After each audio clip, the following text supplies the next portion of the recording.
Hello dear friends, കുക്കറിൽ തയ്യാറാക്കാവുന്ന beef മന്തി റെസിപ്പിയാണ് ഇന്നത്തെ വീഡിയോയിൽ. ഷേപ്പ് യുവർ ഡേയിലേക്ക് എല്ലാവർക്കും സ്വാഗതം. 1 കിലോ ബീഫിനുള്ള സ്പൈസസ് എല്ലാം കൂടി ഒന്ന് റോസ്റ്റ് ചെയ്ത് എടുക്കുന്നു. നമുക്ക് അറബിക് മസാല ഇല്ല, അതുകൊണ്ട് അറബിക് മസാല പ്ലസ് മന്തി ഉണ്ടാക്കാനുള്ള മസാല എല്ലാം കൂടി നമ്മൾ റോസ്റ്റ് ചെയ്തിട്ട് പൊടിച്ചിട്ട് ആണ് എടുക്കുന്നത്. ഇതിൻ്റെ അളവുകളെല്ലാം ഡിസ്ക്രിപ്ഷനിൽ ഉണ്ട്. അങ്ങനെ ചേർക്കേണ്ട മസാലക്കൂട്ട് റെഡി ആയിട്ടുണ്ട്. ഇനിയിപ്പോൾ ഇതിലേക്ക് ആവശ്യത്തിന് നമുക്ക് സവാള എടുക്കാം. സവാള 3 എണ്ണമാണ് ഇവിടെ എടുത്തിരിക്കുന്നത്. ഈ 3 എണ്ണം തന്നെ തീരെ തിന്നായിട്ടല്ല സ്ലൈസ് ചെയ്തിരിക്കുന്നത്, ഒരുമാതിരി വലുതായിട്ടാണ് ഈ തരത്തിൽ. നമ്മൾ സ്പൈസസിന് വേണ്ടി എടുത്ത ആ മിക്സി നമ്മൾ കഴുകിയിട്ടില്ല. എന്നിട്ട് ആ മിക്സിയിൽ തന്നെ ജിഞ്ചർ ഗാർലിക് പേസ്റ്റ് ഉണ്ടാക്കുകയാണ്. അതായത് 2 ടേബിൾ സ്പൂൺ ജിഞ്ചർ ഗാർലിക് പേസ്റ്റാണ് ഇതിലേക്ക് ആവശ്യമുള്ളത്. സ്പൈസസ് എല്ലാം റോസ്റ്റ് ചെയ്യാൻ വേണ്ടി എടുത്ത ഈ കുക്കറിൽ തന്നെ നമ്മൾ 2 ടേബിൾ സ്പൂൺ എണ്ണ ഒഴിച്ചിട്ട് അതിലേക്ക് സവാള ഇട്ടിട്ട് വഴറ്റിയെടുക്കുന്നു. സവാളയൊക്കെ ചെറുതായിട്ടൊന്ന് വഴണ്ട് കഴിയുമ്പോൾ അതിലേക്ക് നമ്മൾ അടിച്ചു വെച്ചിരിക്കുന്ന ആ 2 table spoon ginger garlic paste ഉണ്ടല്ലോ, അത് ഇതിലേക്ക് ചേർത്ത് കൊടുക്കുന്നു. ഇഞ്ചിയുടെയും വെളുത്തുള്ളിയുടെയും ആ പച്ചച്ചൊവയൊക്കെ ഒന്ന് മാറുന്നിടം വരെ നന്നായിട്ട് നമ്മളൊന്ന് ഇളക്കി കൊടുക്കണം. പിന്നെ ഇതിലേക്ക് നമുക്ക് ഉപ്പിട്ട് കൊടുക്കാം. ആവശ്യത്തിന് ഉപ്പിട്ട് കൊടുത്തുകൊണ്ട് നമുക്ക് ഇളക്കി കൊടുക്കാം. അപ്പോൾ ഒന്നുകൂടെ പെട്ടെന്ന് നമുക്ക് സവാളയൊക്കെ വഴണ്ട് കിട്ടും. ഇനി ഈ സവാളയിലേക്ക് നമ്മൾ പൊടിച്ചു വെച്ചിരിക്കുന്ന മസാലകൾ ചേർത്ത് കൊടുക്കാം. ഇപ്പോൾ ഈ സവാള ഒത്തിരി അങ്ങ് വേകണം എന്നില്ല, കാരണം നമ്മൾ ഇറച്ചിയുടെ കൂട്ടത്തിൽ കുക്കറിലിട്ടിട്ട് ഈ സവാളയും എല്ലാം വേവിക്കാനുള്ളതാണ്.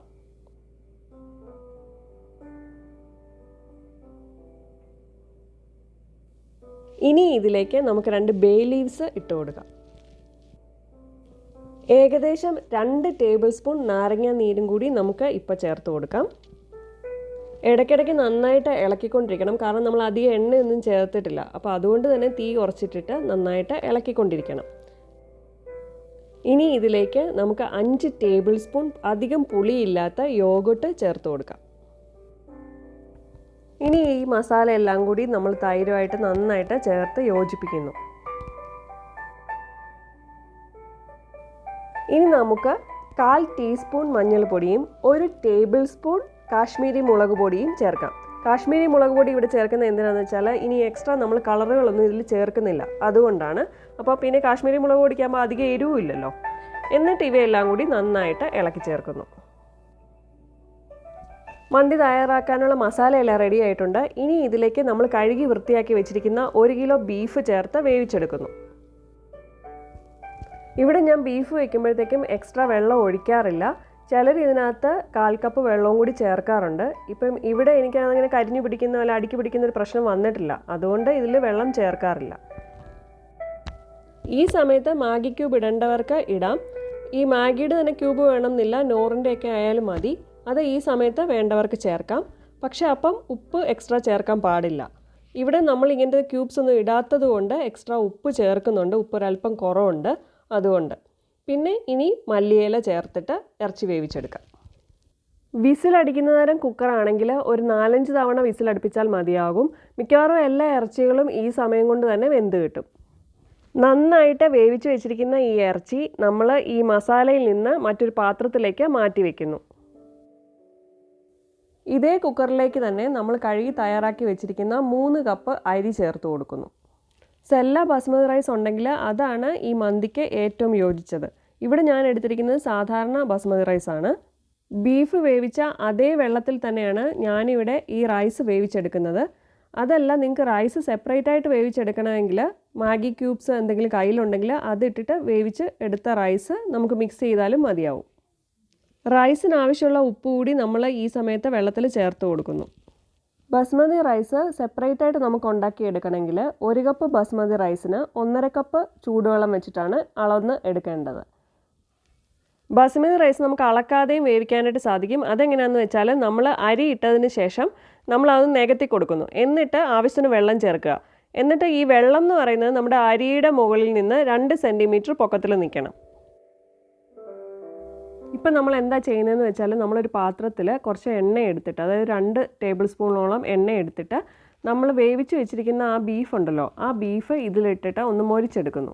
ഇങ്ങനെ കിടന്ന് മൊരിയുന്ന ആ ബീഫിനകത്തോട്ട് നമ്മൾ കുറച്ച് കുരുമുളക് പൊടിയും കൂടെ ഫ്രഷ് ആയിട്ട് അങ്ങോട്ട് ഇട്ട് കൊടുക്കുന്നു. അപ്പോൾ നല്ല മണവും രുചിയും എല്ലാം ആയിരിക്കും ഇത് റോസ്റ്റ് ആയിട്ട് വരുമ്പോഴേ.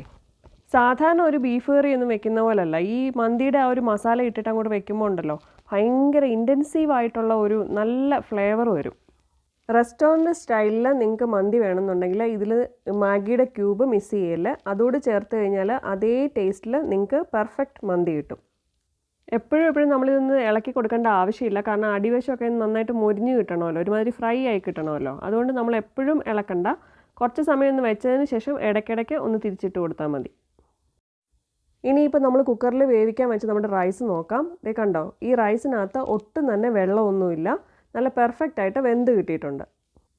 ഇനി ഒരു 4-5 തണ്ട് മല്ലിയിലയും കൂടി ഞാൻ ഇതിലേക്ക് കട്ട് ചെയ്തിട്ട് ഇടുകയാണ്. ആദ്യം നമ്മൾ കറി വെക്കാൻ വേണ്ടിയിട്ട് 2 തണ്ട് മല്ലിയിലയാണ് കട്ട് ചെയ്തിട്ടത്.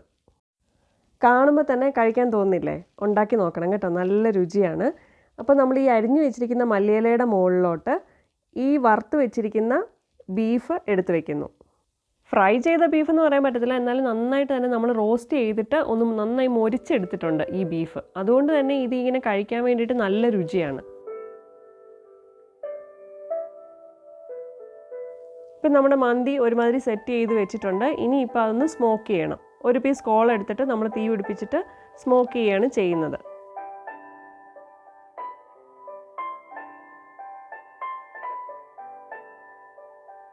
നമുക്കിവിടെ അടുപ്പൊന്നും ഇല്ലാത്തതുകൊണ്ട് നമ്മൾ കോള് മേടിച്ചതാണ്. ഈ കോള് ചെറുതായിട്ടൊന്ന് തീ പിടിപ്പിച്ചതിന് ശേഷം നമ്മൾ കുറച്ച് എണ്ണ അതിലേക്ക് ഒഴിച്ചിട്ട് ഉടനെ തന്നെ നമ്മൾ കുക്കറിലേക്ക് എടുത്ത് വെക്കണം. പുക നഷ്ടപ്പെടുന്നതിന് മുമ്പ് നമ്മൾ കുറച്ചൊന്ന് സ്പീഡിൽ വേണം കാര്യങ്ങൾ ചെയ്യാനായിട്ട്. അത് ചെയ്തിട്ട് കുക്കറിൻ്റെ അടപ്പ് കൊണ്ട് നന്നായി അടയ്ക്കുക. അതിന് ഈ വിസിലൊക്കെ ഇടാനുള്ളതാണെങ്കിൽ അതെല്ലാം ഇട്ട് വെക്കണം. പുക നഷ്ടപ്പെട്ടു പോകാനായിട്ട് ഇടവരില്ല. ഏകദേശം ഒരു 10 മിനിറ്റോളം ഇങ്ങനെ സ്മോക്ക് ചെയ്യാൻ വേണ്ടിയിട്ട് വെച്ചിട്ടുണ്ടായിരുന്നു. അതിനുശേഷം നമ്മൾ കുക്കർ തുറന്ന് ഈ കോള് എടുത്ത് മാറ്റുക. ഇത് തുറക്കുമ്പോൾ തന്നെ വാവ്, നല്ലൊരു മണമാണ്. നമുക്ക് കഴിക്കാനൊക്കെ തോന്നുന്ന നല്ലൊരു മണം. നമ്മൾ റൈസ് മസാലയിൽ വെച്ചുകൊണ്ട് എല്ലാ റൈസിലും നന്നായിട്ട് തന്നെ ഈ മസാല പിടിച്ചിട്ടുണ്ട്. അപ്പോൾ നല്ലൊരു ഫ്ലേവറാണ് ഇതിലുള്ളത്. ഇനിയിപ്പം ഈ റൈസ് ആദ്യം നമ്മൾ താഴേന്ന് എടുക്കുന്നു. എന്നിട്ട് അതിൻ്റെ മുകളിൽ ആണ് നമ്മൾ ഈ ഇറച്ചി വെക്കുന്നത്. മസാല എല്ലാ റൈസിലും ഉള്ളതുകൊണ്ട് തന്നെ നമ്മളിപ്പോൾ ഇനി ഇത് മൊത്തത്തിൽ ഇളക്കേണ്ടതൊന്നും ആവശ്യമില്ല. നേരെ അങ്ങ് വിളമ്പാം. ഇത്രയേ ഉള്ളൂ പരിപാടി. വളരെ സിമ്പിളായിട്ട് നമ്മൾ കുക്കർ മന്തി തയ്യാറാക്കി. മാഗി ക്യൂബ്സോ അല്ലെങ്കിൽ ഫുഡ് കളറോ ഒരുപാട് എണ്ണയോ ഒന്നുമില്ലാതെ തന്നെ വളരെ എളുപ്പത്തിൽ തന്നെ നമുക്ക് ഈ തരത്തിൽ മന്തി നമ്മുടെ വീട്ടിൽ ഉണ്ടാക്കാം. ഇങ്ങനെയൊക്കെ ഉണ്ടാക്കുകയാണെങ്കിൽ നമുക്ക് ഇടയ്ക്ക് ഒന്ന് ഉണ്ടാക്കി കഴിക്കുകയും ചെയ്യാമല്ലോ. ഈ റെസിപ്പി നിങ്ങൾക്ക് എല്ലാവർക്കും ഇഷ്ടമായി എന്ന് വിചാരിക്കുന്നു. ഈ വീഡിയോ ഇഷ്ടമായെങ്കിൽ ലൈക്ക് ചെയ്യാനും ഷെയർ ചെയ്യാനും കമൻറ്റ് ചെയ്യാനും ഒന്നും മറക്കരുത്. നമ്മുടെ ഈ ചാനൽ ആദ്യമായിട്ടാണെങ്കിൽ സബ്സ്ക്രൈബ് ചെയ്യണം. എന്നിട്ട് ഓൾ എന്നുള്ള ആ ബട്ടൺ കൂടി ഒന്ന് പ്രസ് ചെയ്യണം. നിങ്ങളെല്ലാവരും സേഫായിട്ടും സന്തോഷമായിട്ടും ഇരിക്കുക. നെക്സ്റ്റ് വീഡിയോയിൽ നമുക്ക് ഇനിയും കാണാം. ബൈ.